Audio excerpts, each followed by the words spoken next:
Hey, what's up, guys? Welcome to today's episode of the Bell Zone or the Victor Bell Zone, where I talk about all things money, real estate investing, finance, business, growth, marketing, sales, you name it. Boom, I'm going to go over it because I love that stuff. So thank you for tuning in today. And so you guys know, most of you guys do, I have a real estate fund as well as I do residential deals too, man. I do subject to deals, creative financing. I've done them for 20 plus years. That's my other superpower. Knowing which deal in multifamily is going to always make money. That's my superpower. I know great deals when I see them. I'm like, dude, it don't even matter how much the price is on that deal. That is a great deal. And the other one, creative financing. I am great at that. So there's a couple of reasons why I'm great at it, because I have some rules that I follow. And today I want to go over the 3 things to avoid when doing subject to deals. I know as of late, subject to the existing financing, get the deed, whatever you want to call it, creative financing. It's been all the rage lately. And I've been watching a lot of people. I'm in a few groups and I hear some of the newer students talk about some of the challenges that they're having. And I can tell you why they're having those challenges because I take a look at some of the deals they're trying to do. So the 3 things that I personally avoid every time I've broken these 3 rules, I have found myself arguing with people, going back and forth, be like, man, why the hell did I do that deal? That is the worst deal I've done in my life. Even though it was still a good deal, it wasn't because the deal was bad. I broke I always do this, right? But I like that. The 3 things to avoid in every deal that saved my ass every time I've done a subject to deal, creative financing deal, or I've taken over a property from somebody. All right. So I brought my whiteboard today because I want you to remember these 3 things. Man, if you don't watch another video and you're like, hey Vic, I want to use creative financing subject to do deals. That's why I call this series and also our subject to training subject to made simple by me. You'll hear me say this a lot in a lot of our trainings. All right, so the number 1 thing to avoid, here's what, if you're gonna do sub 2, boom, this right here, avoid these, boom. And I want you to get this burnt into your brain. If you're a real estate investor or entrepreneur and you're trying to buy deals subject to creative financing or whatever, number 1 thing I avoid there's 3 things to avoid. There's 3, right? Number 1, well, I'll just give you all 3 and I'll give you examples of all of them. No, people. If there's a people problem. So the only way you could do subject to deals or creative financing deals is you need a motivated seller. All right. So that I need to put that out there. That's a frame. 1, 2, right? There's a property problem. And number 3, boom, there's a money problem or something financial. All right. So these are the 3 things. There's 3 things that I purposely avoid. And I'm going to go over all 3 of them. I save them together, but I'm going to give you an individual example. If it has a people problem, property problem, and a financial problem, run, period. Every time I talk to somebody, they can be behind in payments. The property needs a bunch of repairs. And oh, by the way, we're getting a divorce. I'm like, nah, no thanks. I'm not interested. I don't care if it has $1 million attached to it. Well, I don't know, maybe $1 million. I may go through the headaches for $1 million. But on the average, somebody who's going to do a subject to deal with you doesn't have this major shit going on, I promise you. And because you're dealing with the motivated seller, they never think logically. If it's in residential, and it can be a commercial too, but very rare because usually commercial, there's some numbers involved, there's banks involved. Even if they owe nothing, there's still the state, taxes, blah, blah, blah. But on residential, when you're dealing with creative financing and subject to, if you have all 3 of these problems, just run. Here's why. Hey, let's say they go, hey, Vic, you know what, man? We're getting divorced and we're behind in payments. My next question is like, awesome. What kind of repairs does the property need? Is the property in good shape? You guys and stuff like that? No. Our property's pristine. Then I'll look. You can't have all 3. You can have 1 problem, and these 2 are good.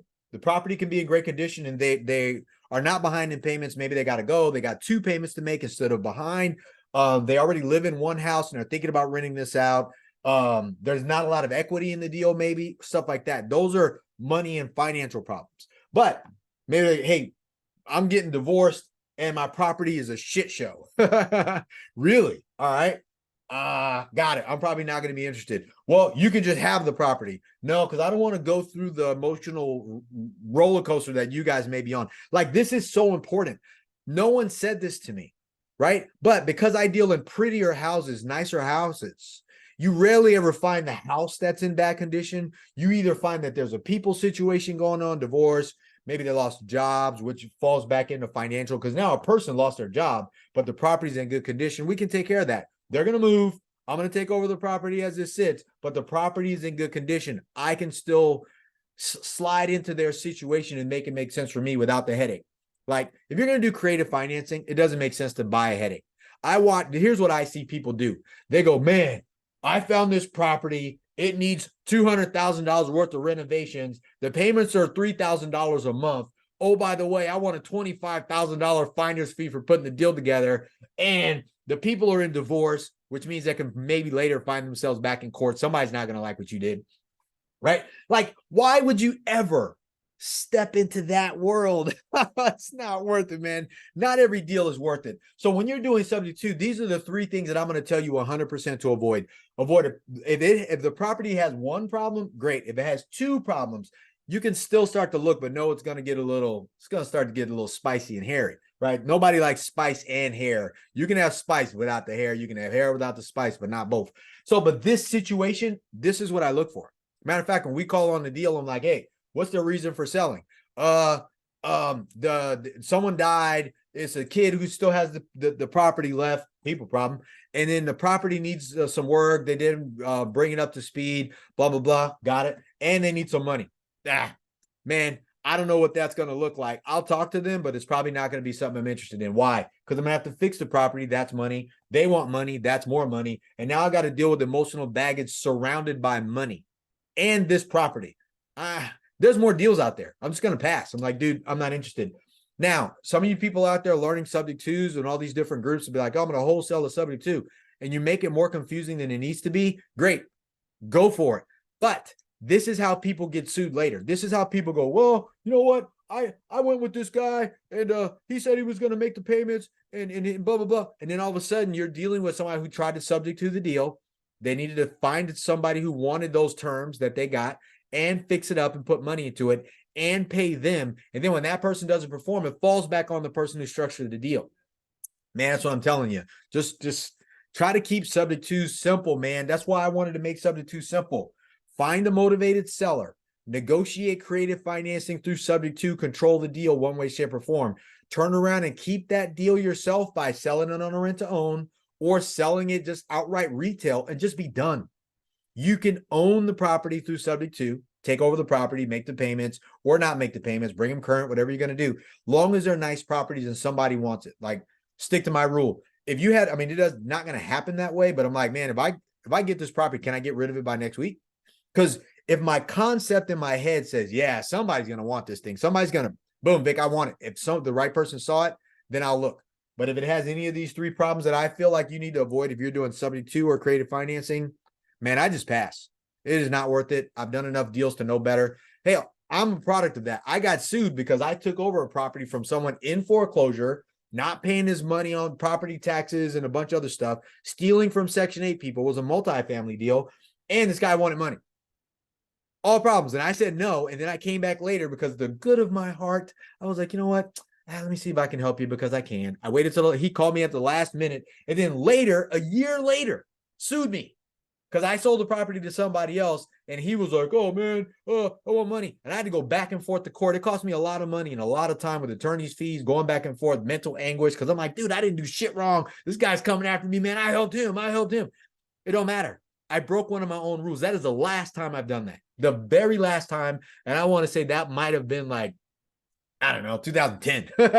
I ain't doing it anymore. So I'm telling you guys 100,000% avoid these three. I know some people will say, yeah, this is what I'm looking for in a deal. People problem, a property problem, and a money problem. I can tell you 100%, if you're taking over properties or somebody's responsibility, subject twos, man, I don't even know how many times I said in this video to avoid these three things, but this is it. So like we said, what are people problems? Divorce, maybe one of them got sick, maybe one of them had a situation, maybe these people had to leave, something like that. That's a people problem. Not a big deal if that's the only problem.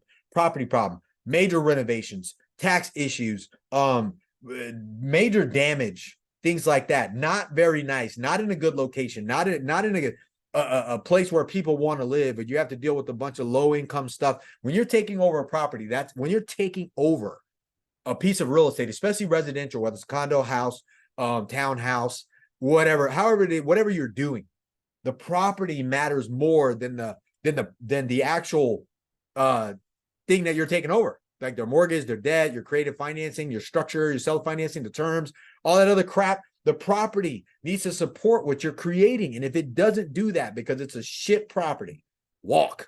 And last but not least, money. Maybe they're behind in payments. Maybe they need money. It's fine if they need money. You can get them money. Them needing money is different from a financial burden that's going to weigh up against this property later. Maybe their mortgage has a balloon. Maybe their mortgage rate adjusts every once in a while. Maybe they're behind in payments 10, 20 months and they've been hanging on. Maybe they've already filed for bankruptcy. Maybe they've threatened to sue and now they're behind in payments. And we're thinking about suing because we feel like we were taken advantage of. It's a people problem and a mindset problem. And also now they're talking about money. They're going to hang you up too. Just avoid it, right? Subject to deals are so simple. Get pretty houses with a seller that's motivated, and you structure a deal or take over payments that make sense for you to do. So you can either refinance it later, which I've done, take a bunch of money out, resell that property to an RTO, which is a rent to own buyer, or you're going to just turn around and get a realtor and she's going to list it, or she or he's going to list it and sell it, be done with it. You're going to make that money, make the spread, and you're fine. Or you can just keep it and rent it out because it's your property. You can rent it out, have it for as long as you want, but it needs to make sense. All right, guys, I think I beat that horse to death. If it wasn't dead already, it's dead now. All right, man, let's get it. So that said, let me push this out of the way so you can see it. But as you can tell, boom, subject to made simple by your boy, Victor Bell. Like, I've done so many subject to deals, and I can tell you, man, that is one of the most valuable pieces of information I can give you, is a tip of something to avoid. I know when you're trying to get into subject to deals, maybe you've done a bunch of real estate deals and you're like, ooh, dude, subject to sounds sexy and creative financing. There's still some deals you should just avoid, period.